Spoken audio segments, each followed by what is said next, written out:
दोस्तों, आज हम कहानी के माध्यम से चर्चा करेंगे कि समानता और भाईचारा क्यों अधिक महत्वपूर्ण है। गर्मियों का मौसम था और तेज धूप निकल रही थी। जंगल में हर तरफ गर्मी का असर दिख रहा था। शेर दोपहर के समय एक पेड़ की छाया में सो रहा था। उस पेड़ के पास ही एक चूहे का बिल था।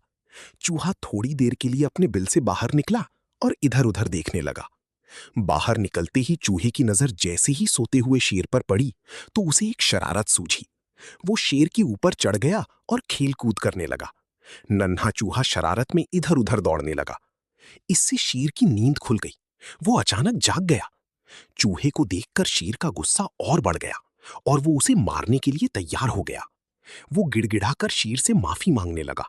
चूहा बोला, महाराज, कृपया मुझे माफ कर दीजिए। मुझसे बहुत बड़ी गलती हो गई। मैं दोबारा ऐसी गलती कभी नहीं करूंगा। कभी जरूरत पड़ी तो मैं आपके काम अवश्य आऊंगा महाराज। चूहे की बात सुनकर शेर को हंसी आ गई। वो बोला, तुम मेरी मदद करोगे?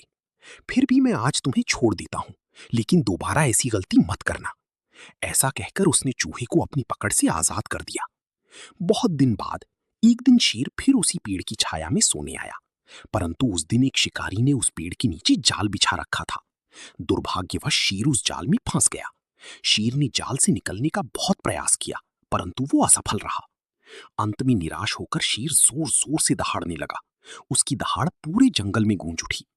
शेर की दहाड़ सुनकर चूहा तुरंत अपने बिल से बाहर निकल आया। चूहे ने शेर को देखते ही पहचान लिया कि ये वही दयालु शेर है जिसने उसे माफ किया था। चूहे ने तुरंत शिकारी के जाल को अपने नुकीले दांतों से कुतरना शुरू कर दिया और शीघ्र ही शेर को जाल से आजाद करा दिया। शेर ने चूहे को अपनी जान बचाने के लिए धन्यवाद कहा। तब चूहा बोला, महाराज, उस दिन आपने मेरी गलती को माफ करके मुझ पर उपकार किया था महाराज, तो भला मैं आपको मुसीबत में देखकर आपकी मदद कैसे न करता।